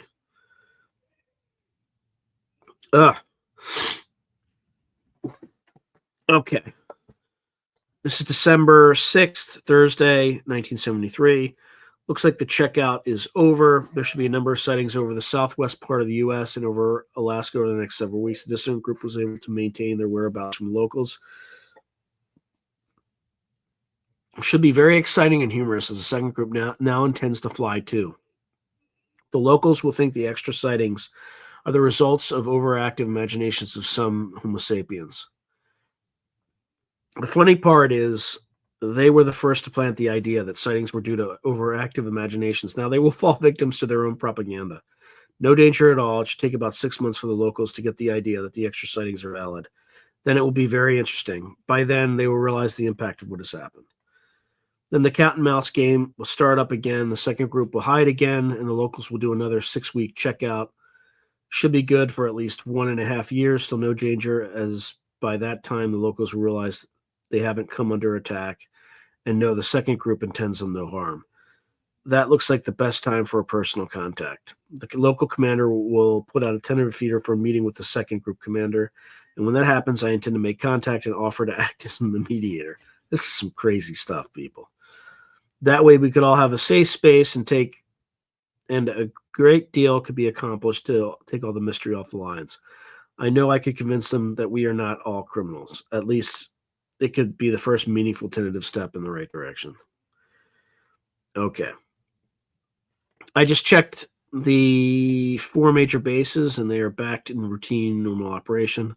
I don't have the complete handle on the 6 weeks ground cycle. It seems that a unit grounded for 6 weeks needs to recharge or recycle for the propulsion system, and the locals feel that they are the only ones on this planet that has the material for recharge. I'll have to check that out. Later on, I'll check site number 3. This material must be located there. Also, I'll check group number 2's location, as I know they are operational, so they must have brought a new system with them. Well, that's all for now, 8:50 p.m. Okay. All right. I'm going to take a break because the next part is interesting. Okay. So let me just put it on something that's, let's leave it there. All right. What do folks have to say?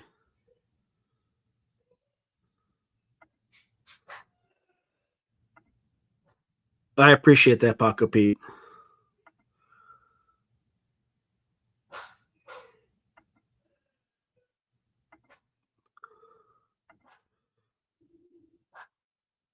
I mean, he wasn't viewing. He was just talking about his own foray into weather control.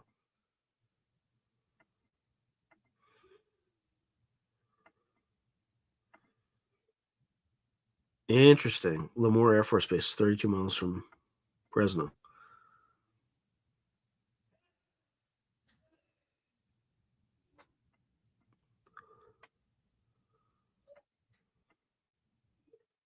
Yeah, there's definitely a lot. Okay. All right, let's just jump back in. I almost timed this perfectly. All right, this is where it gets a little creepy. All right, so these are the infiltrators, according to, it doesn't really say, but you have to kind of read between the lines. But this is, again, Pat Price. It doesn't mean it's real. It could just be his imagination. But these so-called people have infiltrated the elite. Okay. Again, this is 1973. So these individuals can best be detected by the following lines: very pragmatic and authoritarian. Well, that sounds like the Global Economic Forum or the World Economic Forum, the WEF. And then sources of third-party activity. I don't know what that means. So science field. Most renowned physicist. Published works used in advanced physics field used in major universities, etc., set selves up as coordinators of field, Rhodes Scholars, work under grants of 1, Rockefeller Foundation, 2, Ford Foundation, 3, International Science Foundation, 4, World Federation Mental Health. Okay. All right. Space fields. The U.S. Chairman, U.S. Senate Space Committee, Chairman House Space Committee, Director Space Center, Houston, NASA, Director Computer Center, Space, NASA, Advisor to the President, Space. Soviet Bloc, Chairman Scientific Space Research, Cosmic Research, Science Advisor to Supreme Soviet Presidium, Gorky. Deputy Director of Internal Security, USSR, Chairman Department of Physical Sciences, Moscow University, and then the Secretary to Chairman of the Presidium. I don't know if you can actually see the names here. No, you don't see the names. So they weren't excised, so I just didn't put the names. All right, First Energy Fields. Chairman, Sierra Club, U.S. Space Advisor to President, Energy Resources, U.S. Chairman, International Energy Committee, U.S. Director, New Energy Resources, U.S.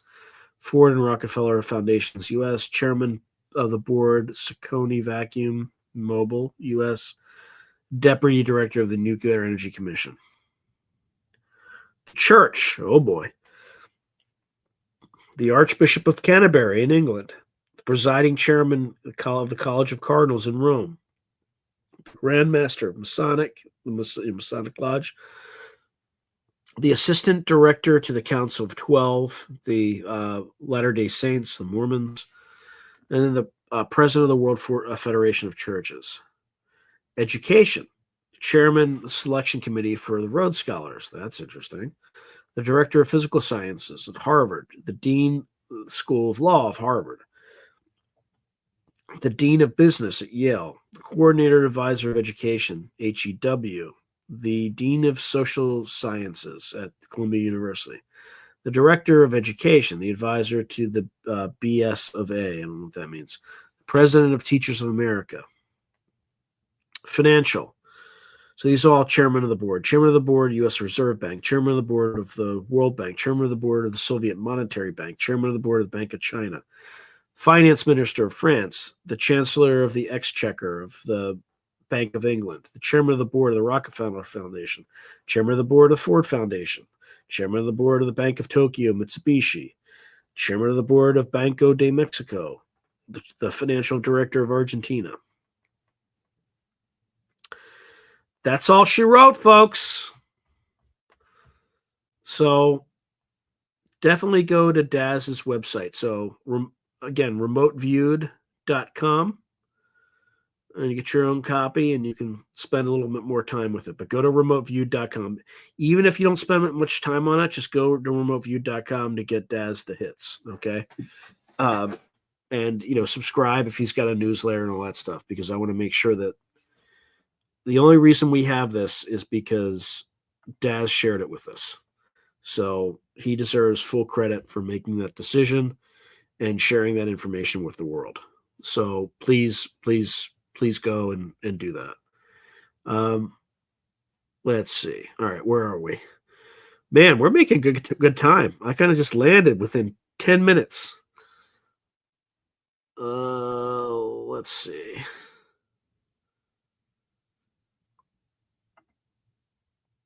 Indeed, there's definitely a lot here.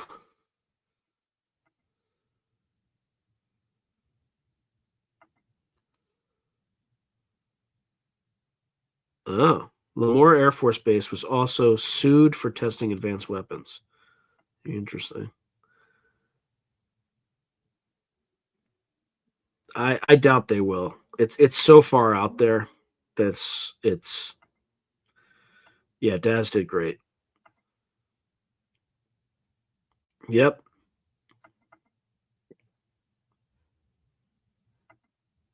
%.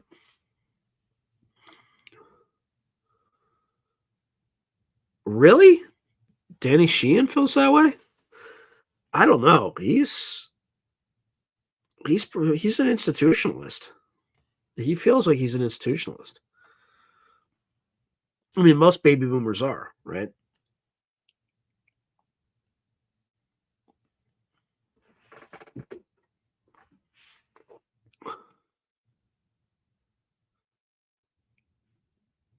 What else? What do folks think of all that?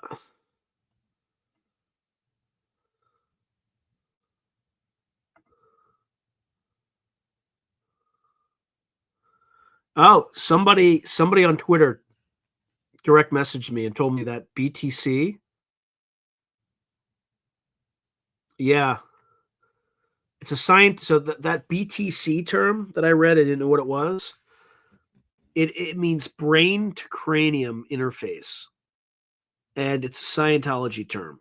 If you notice in the prelude, it talks about how Pat Price was a Scientologist.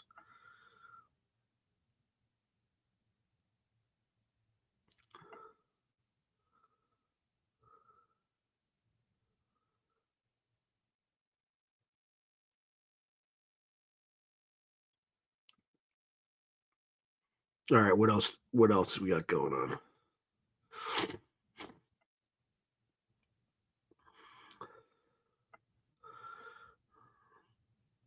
I'm just here we go.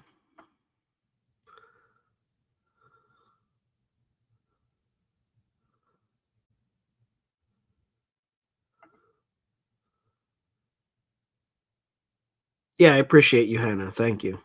Thank you for watching. Yeah, it's gonna be after Thanksgiving. It's gonna be tough going back. I knew that. Yeah, we're not gonna get disclosure from the feds. I mean, you know, they're debanking people for no reason, right? So without due process, the last thing they're gonna do is tell us the truth about anything. I mean, we're thralls in a tyranny. That's where we are right now. Yeah, it feels super specific, and that definitely feels odd. Yep.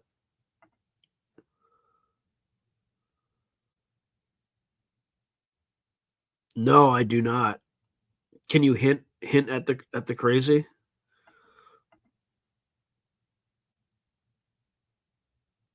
Yeah, yeah. I think they're just he's written them out, and they were just photocopied.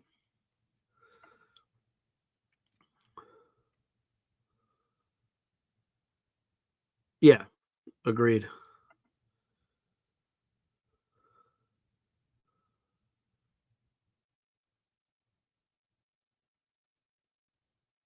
Yeah, I just have a stuffy nose. Like I'll be fine. I'm not too worried about it.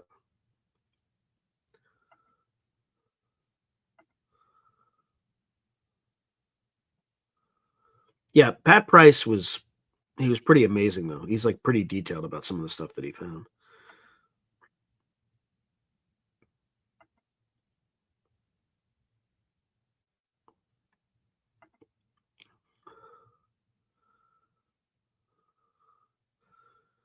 It could be.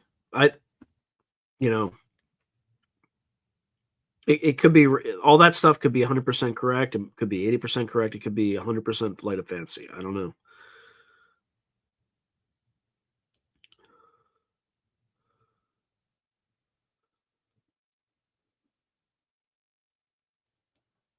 Whoa, that's crazy about his picture with that VJ Rill. What's the VJ Rill device? What is that?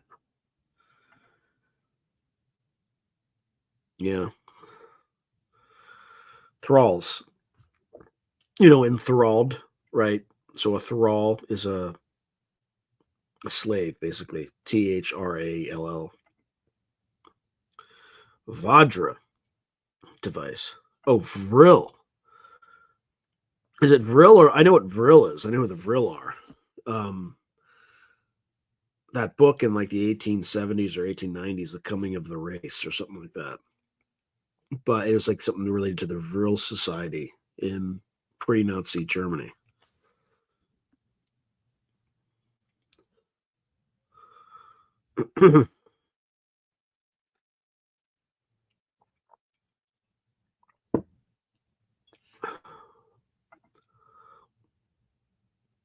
Yeah,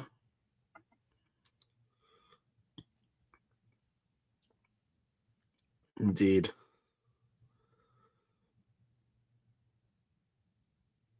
All right. It goes without saying, but I'm going to put this below. So if you're enjoying this when you're watching this and I don't annoy you too much, please subscribe. And if you don't subscribe, at least like and share and all that stuff. Because I my projections for my channel were well beyond where I am right now in terms of number of subscribers and things like that. I'm not whining or complaining, but I can ask. I can ask for help. Uh, but I'm just putting that out there. Let's see. Oh, so he had a real device on his nightstand. That's kind of creepy.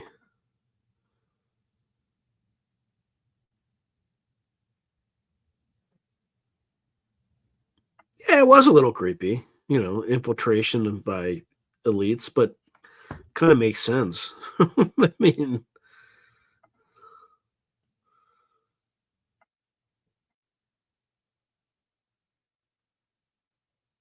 all right, what else we got going on? Also, I'm only gonna ask once. Uh, if you feel inclined, super sticker, super thanks, all that stuff. I appreciate anything, but that's the only plug we'll get for that because I feel creepy about asking about it. Yeah, I don't. I mean, I don't want to like. I don't want to be a victim. I don't want to make excuses, and I don't want to whine. Life's not fair, but it is what it is. Life's not fair, right? But you can't define yourself by it. But yeah, it's frustrating. And there are channels that started a third and got three times the number of subscribers in a third of the time that I did. I don't I don't understand it.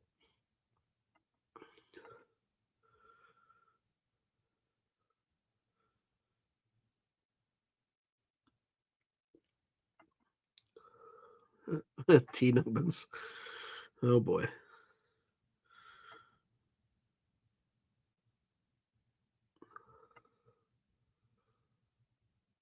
Yeah, and I might be a little too close to the mark, right? Like the government doesn't want people talking about their narrative is they have like Russian, mysterious drones. Somebody's flying drones. They don't want that we're unable to shoot them down because they're non-human technology that we can't identify.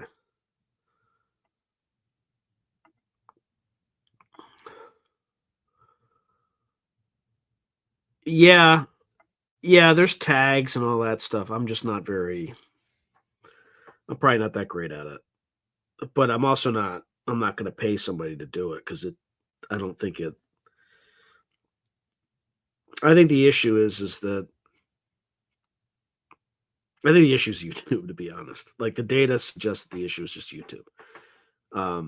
Because everything else is trending the way it's supposed to, but the only thing that YouTube controls is impressions, and like they're just parsimonious with me on impressions.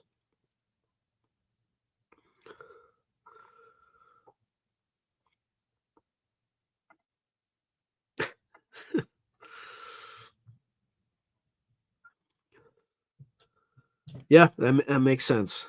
That totally makes sense. I think like the U.S. government and AI, I think YouTube picks winners. I think they're like we can only have like 2 to 3 main channels, and we'll push these and everybody else whatever. I think that's how. I think that's what happens.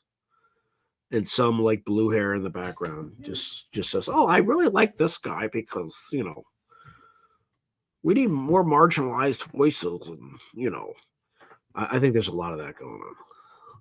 I'm not saying it is, and I'm not making excuses. If I have a higher hurdle, that's fine. I'll just fight harder and work harder than competitors who have the bar lowered for them. Right? That's just the way life is. Life's not fair. And I'll see it as a challenge, and I'll just keep fighting and pushing. That's the way I work. You know, I don't make excuses. Yeah. Oh my god. I think his mind would explode.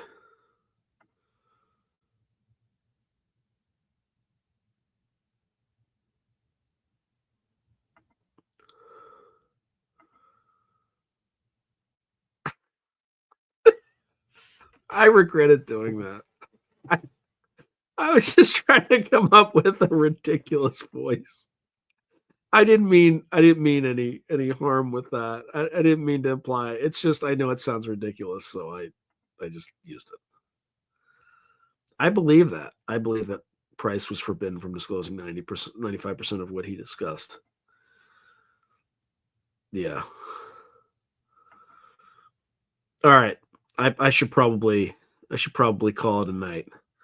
So I hope you all enjoyed your Thanksgiving. If you're Americans, if not, if you're in the UK, um, try not to try not to get arrested for saying something offensive on social media. Um, and you know, try to avoid malls that the police don't allow white people to enter. The usual stuff in the UK, and hopefully that they don't, start. Hopefully they don't send a suicide drone to the U.S. nuclear weapons there, and cause a radioactive plume to blow across the island. Let's just hope that doesn't happen.